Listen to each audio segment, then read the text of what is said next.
Welcome to Crop Sense, presented by North Carolina Cooperative Extension. I'm Jacob Morgan, a field crops agent with North Carolina Cooperative Extension. Today, we have some information from Dr. Ryan Heiniger, professor and extension corn specialist with NC State University. This talk comes from the meeting Dr. Heiniger presented at last week regarding corn in this early season dry weather. Hope you enjoy. As Wes mentioned, I made a report on the Corn Growers newsletter that I'm just going to echo basically here, and it sort of echoes what Wes has said and Rod, and to some extent it's a little behind in the Piedmont because they did wait a little longer to plant, but we were off to a really good start this season. We didn't have a lot of rainfall. Temperatures on the average were, yeah, it's been cool, and we've had some close freeze events, but it's not been like last year where we had a freeze on the 9th, 10th, 11th of May that was very strong across the northern counties, and we had wet weather. We were struggling to get corn in. It was all over the place. We've had as good and Scott Kelly was on, he actually got some good data here showing that emergence was as uniform this year as any of the times he's tested in the last three. So I agree with Wes. I think we're off to as good a start as I've seen here in North Carolina with corn anyway. So I'm really excited because all our data points to the fact that if you get off to a good start, at least you got a decent chance of maximizing yield potential through the season. Now that doesn't mean we're not going to have challenges. We already are with this dry weather, but at least the crop has an opportunity to develop a root system and get involved here. So at any rate, we're off to a good start. That brings me to the challenges that we are facing here, and that is dry weather. What can I do about dry weather? I've got a number of calls from growers. My corn's starting to roll up. It's really, really dry. Haven't gotten any rain. Some of these, like Pender County down there, you guys have been especially unlucky to miss some small showers. So what can we do about this? Well, of course, the answer there is not a whole lot. Now, first of all, the stage of growth is critical here.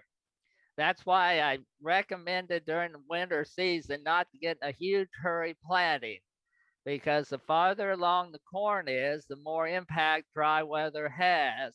And the smaller the corn plant is, the less water it requires, the less impact the dry weather is going to have.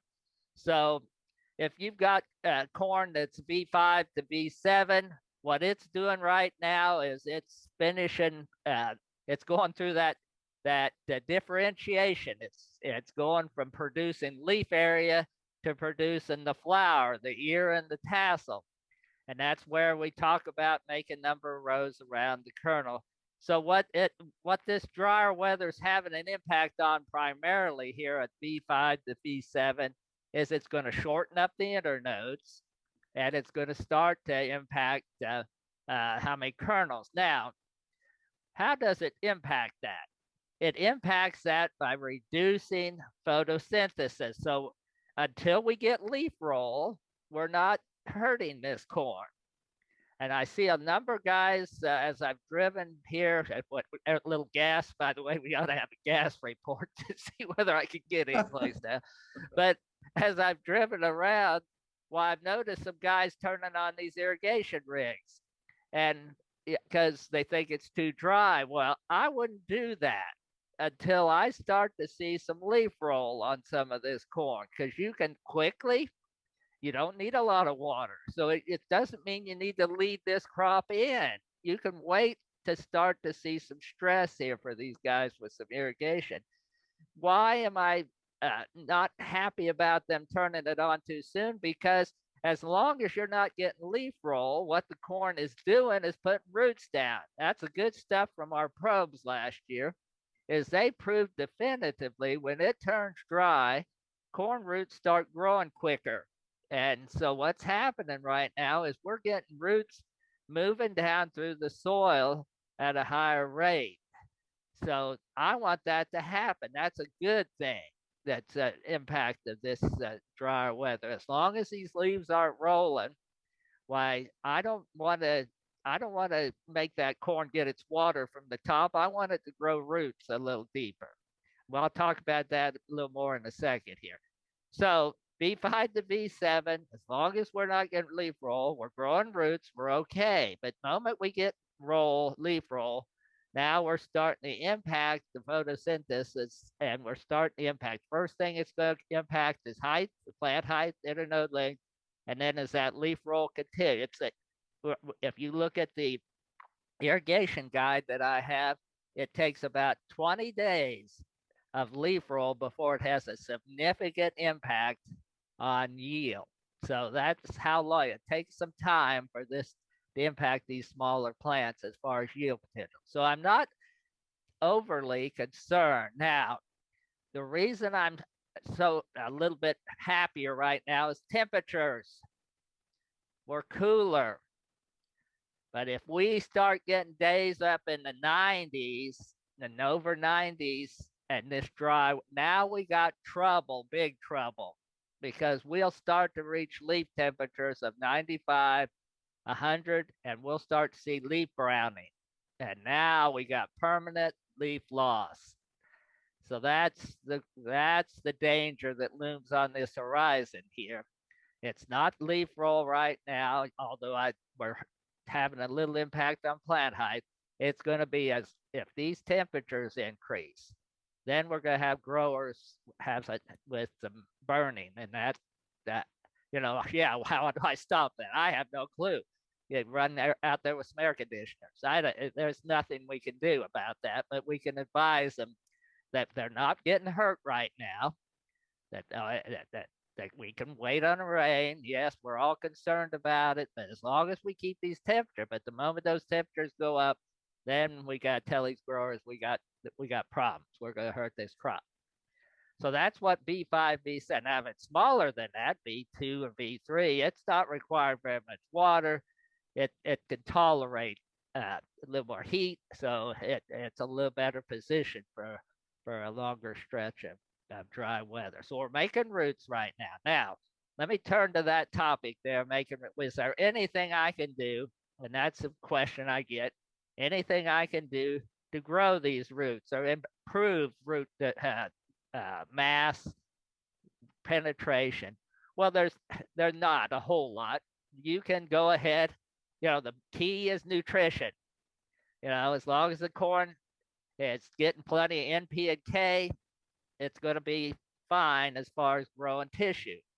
Now, there are some micronutrients associated with root. One of them is boron. Boron is in the root tips of a corn plant, and this is true of any plant. Boron is especially concentrated because it's influencing enzyme production of auxins and stuff like that, and which helps the root tip grow, and also helps it penetrate or the soil as it grows.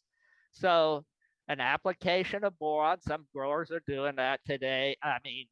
At planting time anyway these days, but a small amount of boron foliar application can improve some root growth there by providing plenty of boron. So in some cases, as growers are making some lay-by applications or they're asking what they could do, if they haven't applied boron at planting or they don't have a good feel for how much boron they have, well, the little foliar application wouldn't hurt the plant. We've seen benefits and yield of doing that up through V5 or V7. So that's an option for those who just got to do something. Sometimes they just got to do something. So at any rate, there's an option. The other thing that I've talked to a number of folks, and this really just pertains to the coastal plain. It's only for sandy soils in the coastal plain. Would not do this, well, much other places. That is ripping in the middle of the row. Is there any benefit? And I've worked with a grower down in Greene County who I've seen do this over a couple of seasons, and it does appear to help his crop, or has appeared, I say, to help his crop. Now, there's a caution here. First of all, our indication, the data, and I showed this in some slides when I talked about root growth, is we don't get a lot of root growth into the middle of these 30, 36-inch rows. So you're not probably going to hurt or damage much of the root mass by doing this. However, if you're heaving up soil by trying to rip deep in the profile, you're gonna displace roots and have some impact. Furthermore, you're digging up water or soil that's got some moisture and exposing it to drying out at the surface. So where does this have a benefit with all those negatives? Where does it have a benefit? Well, if your top, and this is where I see it in green cat, if that top 4 inches of soil is hard as a brick, it's compacted.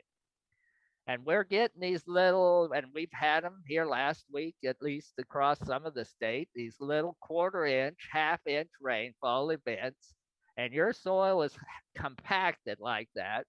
Those are not infiltrating. They're sitting on the top and evaporating.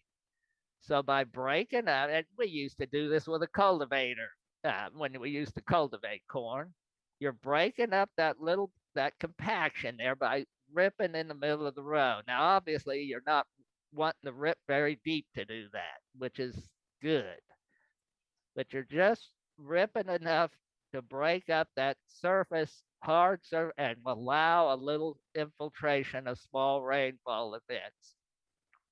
That's where it would have some benefit, and that's where I think the grower in Greene County has found some benefit from doing that. I do not think deep ripping is helping get roots deeper. I don't think it's having much impact, but I do think when he does that, he has an impact of getting these smaller rainfall events into the soil. This is not something every grower will do. It's only in isolated conditions or situations that I think it could have some positive benefit. So if your growers are asking about it, why, I would make sure they are looking at how compacted that surface is, with how much moisture they got below that compaction, and see if they can't tickle that to allow some infiltration of small rainfall events. Again, a cultivator could have done this in the past. So anyway, there's a couple of approaches right now on small corn that somebody who's worried about could think about whether it applies to them.